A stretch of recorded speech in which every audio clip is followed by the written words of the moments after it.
Olá, meus amigos, minhas amigas, sou o professor Lac e com muito prazer, muita satisfação, vamos continuar esse nosso mini curso de licitações, artigo por artigo, capítulo por capítulo, título por título. E agora a gente vai trabalhar o capítulo 3º do título 1º, que fala das definições. Cara, isso aqui foi muito importante, isso aqui. Achei muito legal na nova lei, um capítulo exclusivo das definições, né? Antes era um artigo isolado, lá na parte inicial da lei, agora não, né? E além disso, o que acontece? O rol de definições aqui foi muito grande. Eu vejo, eu que sou professor de legislações aqui da Lá Concursos, né? Quando a gente pega um texto como esse, a gente observa o seguinte, cara, o legislador, o legislador aqui, o que ele teve? Ele teve a preocupação, tá? O legislador aqui teve a preocupação de quê? De detalhar o máximo possível das definições. Isso ajuda muito, né?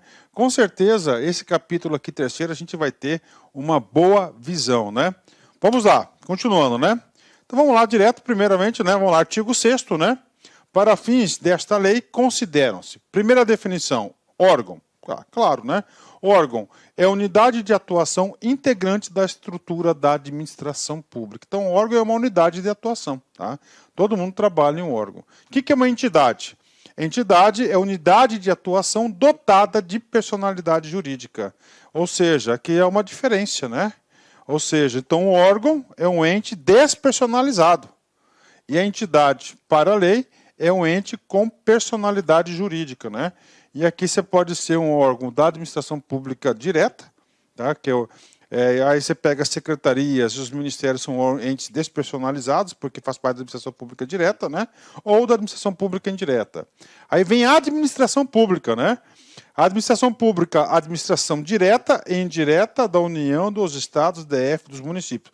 Inclusive, as entidades com personalidade jurídica de direito privado, sob controle do poder público e as fundações por ele instituídas ou mantidas, né? Então, isso é a administração pública, ou seja, todo o aparelho do Estado é a administração pública. E claro que a administração pública é o quê? É um somatório dos seus órgãos e as entidades, né? Então, a administração pública Então, ele pegou do menor. Qual que é o menor? Órgão, né? Ele parte integrante da administração pública, né? Entidade. Aí as entidades, né, de atuação dotada de personalidade jurídica, de uma organização, né? Por exemplo, direta, ela não é dotada, né? Somente o poder de Estado. Indireta, dotada de personalidade jurídica, né? Ok, né? A administração aqui, o que é isso? Aqui é a gestão, né? Órgão, entidade por meio da qual a administração pública atua. Atua, né?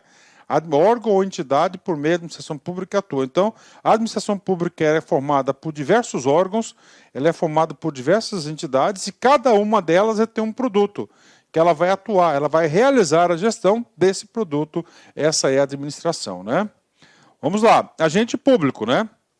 Trouxe uma conceituação de agente público. Inclusive, a nossa próxima aula, a gente vai falar bastante, somente de agente público, né? Olha a preocupação que teve o legislador de criar um capítulo sobre os agentes públicos, né? Qual que é a ideia aqui? A ideia aqui é uma só, né? É dar mais segurança jurídica, definir melhor os papéis e efetuar o famoso princípio da segregação das funções, né? Então, vamos lá, servidor público.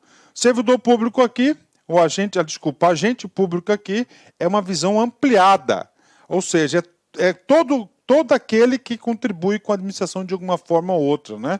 Então, o indivíduo o quê? Em virtude de eleição, aí mandatos, né? Eleição, nomeação para cargos, né?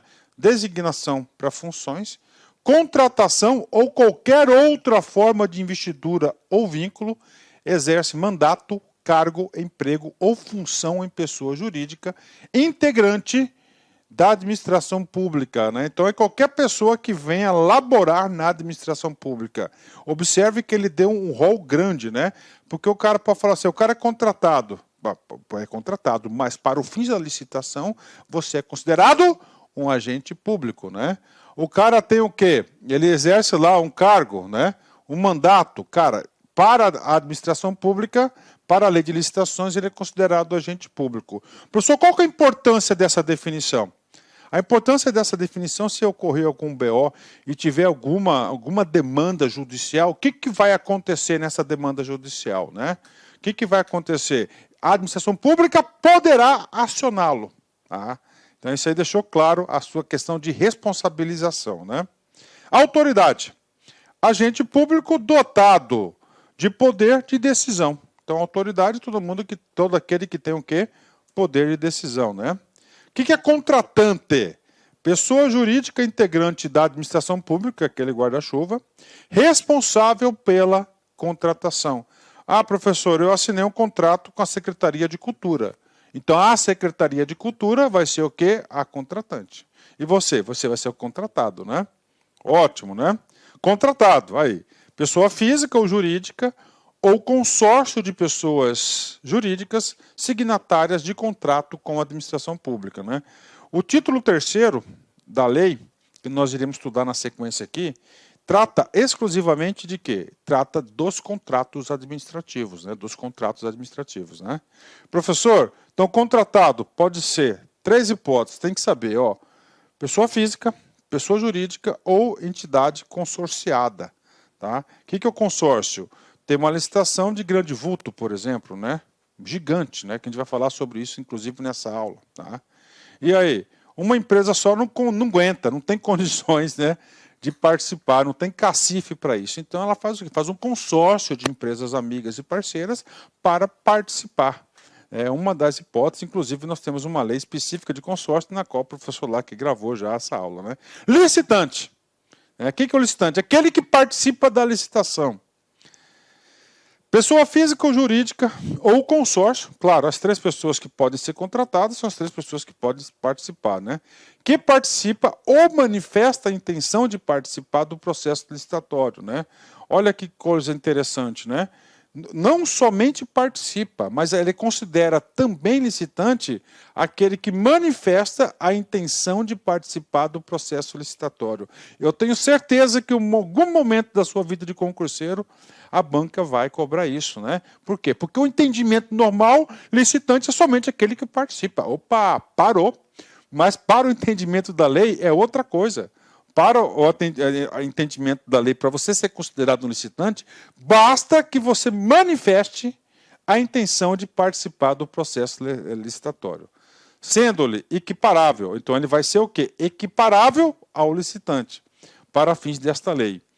O que mais? O fornecedor ou prestador de serviço que, em atendimento à solicitação da administração, oferece proposta, né? Então, ele também é considerado aí licitante, né? Como assim, professor, que oferece, né?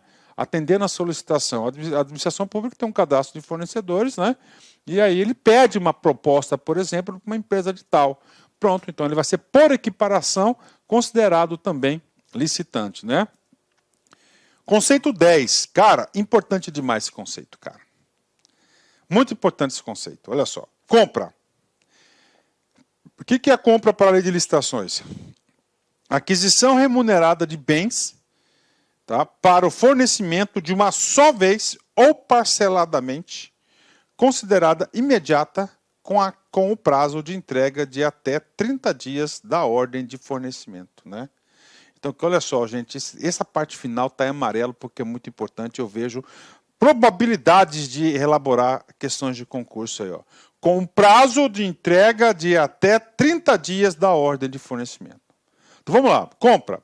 Aquisição remunerada, ou seja, nada de graça, né? Aqui um comércio, de bens para fornecimento de uma só vez ou parceladamente. Professor, uma só vez eu entendo, tá? O cara foi lá, fez uma licitação, entendeu? E aí ele fez o seguinte, tá? Comprou um carro. Beleza, entregou um carro, morreu, tá? Resolveu o problema, né? Agora, vamos supor que que a administração pública cobrou 1000 caixas, 1000 resmas de papel. Tá? E aí ela faz o seguinte, ela emite uma ordem de fornecimento, tá, para 300 resmas naquele pedido. Depois, ó, tem do prazo de entrega de até 30 dias da ordem de fornecimento. Então tem um contrato com 1000 resmas, tá certo? Solta uma ordem, pode ser de 1.000? Sim, se for de 1.000, ela entregou de uma só vez. Agora ela pode ser de forma parceladamente, no caso que eu disse, não, eu vou precisar de 300 resmas para os próximos 40 dias. O cara vai lá e entrega as 300 resmas, aí está acabando as resmas, aí o que acontece? Vai lá e faz mais um pedido de 200, 300, de acordo com a necessidade do órgão ou entidade da administração pública, né? Mas esses 30 dias é importante, né? Se tem definição de obra, tem definição de serviço, tá? Então ele vai definindo todo mundo. O que é o serviço?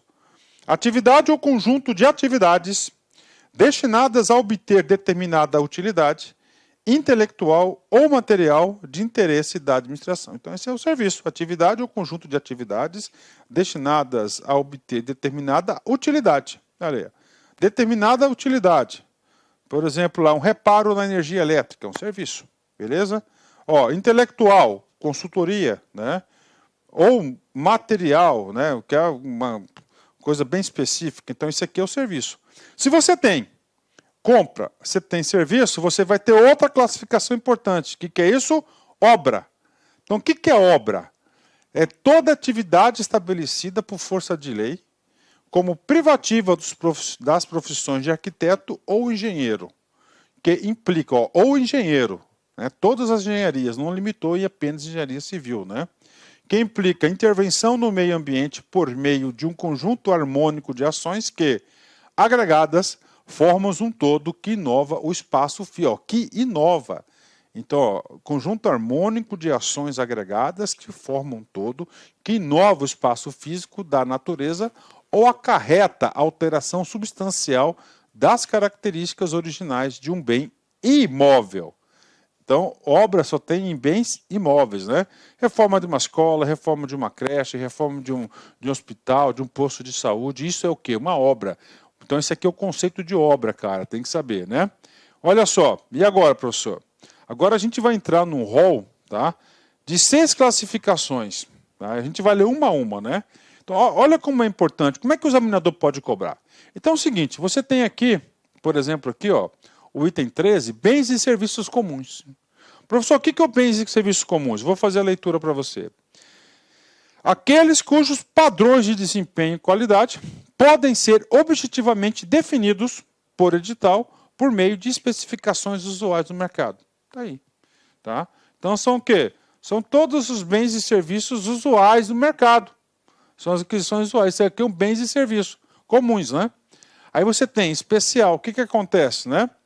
Você tem que saber cada um desses, ó, contíguos, contínuos, né?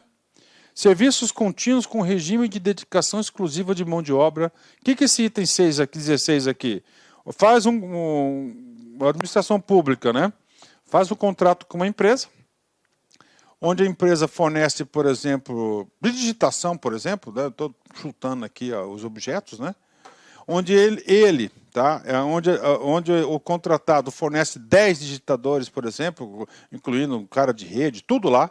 E esses caras, eles trabalham exclusivamente para a administração pública nesse contrato. Por isso que falo de dedicação exclusiva. Tá? Aí você tem contínuos, serviços não contínuos, né? Ou contratação por escopo, né? Que por escopo? Por demanda, por período certo. Tá? Você vai dar 15 dias, 10 dias, né? Esse tem outro tipo de serviço, serviços técnicos especializados de natureza predominantemente intelectual.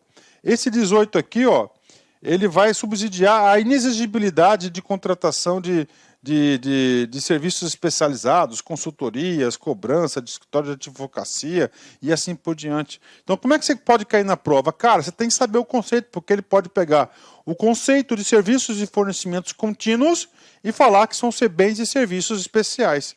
Se você não tiver nenhuma noção, você pode cair rapidamente na pegadinha do examinador. Então, tem que ler com atenção. Vamos lá, um a um. Tá? Bens e serviços comuns. Né? Aqueles cujos padrões, que o nome já diz, né? Ó, já vou pôr os 3 aqui, né? Aqui faltou, o especial faltou dar um print aqui, ó. Vamos lá, ó. Bens e serviços comuns. Aqueles cujos padrões de desempenho e qualidade podem ser objetivamente definidos pelo edital, por meio de especificações usuais de mercado, ou seja, a maioria. coisa que é comum, né? Especiais, deve ter algo especial. Aqueles que, por sua alta heterogeneidade ou complexidade, não podem ser descritos conforme o inciso 13, o de cima, ou seja, usuais, né? Deste artigo, exigida justificativa prévia do contratante, né? Então, a administração pública, quando ele classificar como uma licitação de bens e serviços especiais, que a autoridade competente deverá justificar esse tipo de licitação. Próximo, né? Serviços e fornecimento de contínuos, né? Contínuos, né? Então não vai parar, né? Sempre vai ter esse tipo de contrato, uma empresa ou outra, segurança, vigilância, limpeza, atendimento, digitação, né? São serviços contratados e compras realizadas pela administração pública para a manutenção de atividade administrativa decorrentes de necessidades permanentes ou prolongadas, né? Então, tudo aquilo que é necessidade permanente e prolongada, ele é chamado de serviços contínuos, né? O outro é bens e serviços, né, comuns, né? E agora? Agora é uma outra classificação, tá? O que acontece aqui? Ele é um serviço contínuo, tá? Só que agora, com regime de dedicação exclusiva de mão de obra, tá? Aí aqui já é um setor um pouco mais específico, né? Por exemplo, assim, você pega um setor de TI, onde está fornecendo lá programadores, né? Programadores, analistas de sistema. O contrato da empresa diz que eu tenho que fornecer 10 programadores. Eu mando os 10 para lá. 10. Só que essa dedicação exclusiva significa dizer que esses digitadores, esses caras da TI, só podem trabalhar nesse contrato. A empresa que forneceu não pode deslocar esse cara, porque é dedicação exclusiva. Qual que é a intenção do legislador aqui? Cara, é uma garantia, uma segurança. Por quê? Porque se vai entrar outro cara lá, outro programador, cara, tudo complica. Tudo complica, né? Vamos lá, quem são?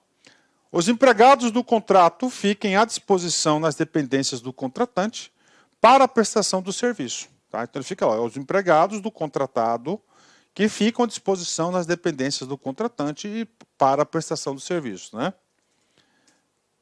Vamos lá. B. O contratado não compartilhe os recursos humanos materiais disponíveis de uma contratação para execução simultânea de outros contratos. Né? Ou seja, o cara vai trabalhar só no órgão contratado. Ele não pode ser deslocado para um outro contrato que a empresa tenha. Por isso que chama-se dedicação exclusiva, né? O contratado possibilite a fiscalização pelo contratante quanto à distribuição, controle e a supervisão dos recursos, né, humanos alocados nos seus contratos. Né? Setor de fiscalização. Né? E agora? Agora é outro. Olha aí. Agora são serviços contínuos ou contratos serviços não contínuos.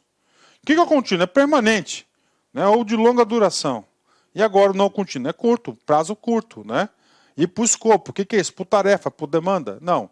Eu vou precisar de uma empresa de limpeza aqui, tá? Somente por 30 dias. Pronto, né? Por quê? Por isso e aquilo, acabou. Então vai ser uma licitação de serviços não contínuos ou contratado por escopo. Aqueles que impõem ao contratado o dever de realizar a prestação de um serviço específico em um período pré-determinado, podendo ser prorrogado, desde que justificadamente pelo prazo necessário à conclusão do objeto. Tá? Então, isso aqui é uma demanda. Né? Então, ele fala contratados por escopo, né? Um pedaço. Né? E agora? Agora a gente vai aqui no 18, né? Que é o último tipo de serviço. Tá? Esse é outro tipo de serviço aqui. E aí, professor? Esse cara aqui, serviços técnicos especializados de natureza predominantemente intelectual. Tá? Isso aqui é muito importante porque ele ajuda a definir uma das hipóteses de inexigibilidade. Por exemplo, a Secretaria de Fazenda necessita de contratar uma consultoria especial para dar um upgrade em gestão de fiscalização de ICMS, por exemplo. O que acontece? É um trabalho intelectual específico, né? Não tem como fazer uma licitação porque só tem uma pessoa que faz isso. Então ele é o quê? Um serviço técnico. Então, como é que ele vai ter que se enquadrar aqui? Então vamos lá. Aqueles realizados em um trabalho relativos a, estudos técnicos, planejamentos, projetos básicos e projetos executivos, pareceres, perícias, avaliações em geral, assessorias e consultorias técnicas e auditorias financeiras e tributárias, fiscalização, supervisão e gerenciamento de obras e serviços. Aí está construindo uma usina, né? O que acontece? Cara, isso aí tem um escritório que é especializadíssimo. O quê? Somente em fiscalização de usinas, aí contrata o cara, né? Patrocínio ou defesa de causas judiciais e administrativas, né? Então o que acontece? O município está sofrendo uma ação aí monstruosa, né? O município pisou na bola. E aí, dentro do quadro lá da Procuradoria do município, não tem ninguém aí com esse know-how. Então acha melhor contratar um escritório especializado, né? Treinamento e aperfeiçoamento de pessoal. Treinamento, um curso, né? Restauração de obras de arte e de bens de valor histórico, né? Controles de qualidade e tecnológico, né? Na análise, testes e ensaios de campo e laboratoriais, instrumentação e monitoramento de parâmetros específicos de suas obras e no meio ambiente e demais serviços de engenharia que se enquadre na definição deste inciso, né? Então esse cara aqui, serviço. Cara, tem que saber assim, como é que vai cair na prova? O cara vai falar o seguinte, ele vai querer saber quais as hipóteses de exigibilidade por contratação de serviços de natureza aí intelectual. É uma dessas hipóteses, né? É uma dessas hipóteses, então, que é inexigibilidade, não dispensa, né? Vamos lá, notória especialização, né? Aí eu digo para vocês o seguinte, notória especialização, né? Tem eu vou passar aqui rápido aqui, tá? Era para estar um slide aqui, depois eu volto aqui, para aí, tá? O que eu quero falar para vocês? Eu quero falar de inexigibilidade aqui para vocês. Só um minutinho, vem cá, vem comigo aqui. Não precisa cortar o vídeo não, tá, Vitor? Para aí, pá. Opa. Oh, não tá aqui, cara. Aqui, tá aqui, tá? Então é o seguinte, olha só, tá? Tá aqui. Depois eu volto lá, tá? Isso aqui é o slide, Ave Maria, slide 38, final da aula. Então, inexigibilidade, quando é impossível a realização, tá? da licitação. É diferente de dispensa, né? Então, quando que pode ocorrer? Antes, na Lei 866, fornecedor exclusivo era vedada preferência e marca, a mesma coisa. Aí vem aqui, o 2, serviços técnicos profissionais especializados de natureza singular, com profissionais ou empresas de notória especialização, vedada a exigibilidade para serviços de publicidade e divulgação. E agora, o item B, vem cá, serviços técnicos especializados de natureza predominante intelectual. Aí eu pergunto para você, o que é a natureza intelectual? Nós acabamos de ler. São aqueles 6 itens, tá? São aqueles 6 itens que trata que é natureza intelectual. É treinamento, é patrocinar defesa jurídica, tá certo? Consultorias, é aquele rol taxativo, tá? É aquele rol que é natureza intelectual. E vem mais, com prestador de notória especialização. O que é notória especialização? A gente vai fazer a leitura desse item agora. Vedada a inexigibilidade para o serviço de publicidade e divulgação, né? Então, essa parte final, agora eu vou voltar lá. Né? Aí, quando chegar, vou voltar lá para vocês aí, contratações por tarefa, matriz de risco, projeto básico, é coisa, hein, gente? Anteprojeto, né? Vamos lá. Termo de referência, obra, serviço de engenharia, aqui. Aí, ó. O que acontece aqui? Voltando aqui, ó. Tá vendo aqui, ó? Aqui entrou serviço de propaganda e publicidade, então não pode. Aí, ó. Não pode, não cabe de exigibilidade. Então, naquele item B, somente essas naturezas que são permitidas. Importante, cara. Então, anota aí, importante esse cara. Esse cara, em algum momento da sua vida de concurseiro, vai cair na prova. Então, cara, encara ele, né? O professor lá fala de notória especialização. O que é notória especialização? Olá, meus amigos, eu sou o professor Lac e inicialmente eu quero pedir licenças, pois estou interrompendo seus estudos, mas essa videoaula que você está assistindo é uma videoaula demonstrativa para você conhecer a qualidade do material, a qualidade do nosso trabalho. Nós aqui da Lá Concursos, nós temos 3 super cursos online específicos, bastante competitivos, para todos aqueles que irão concorrer ao concurso do Conselho Regional de Psicologia da 9ª Região. Nós aqui da Lá Concursos, este ano, nós decidimos nos especializarmos em concursos focados para conselhos. E claro, o primeiro concurso que nós estruturamos foi o CRP. Somente esse ano nós conseguimos, preste atenção, oferecer curso completo para o CRP 011, que é do Ceará, o CRP agora do Mato Grosso, que é o 18, e agora o CRP de Goiás, o 09.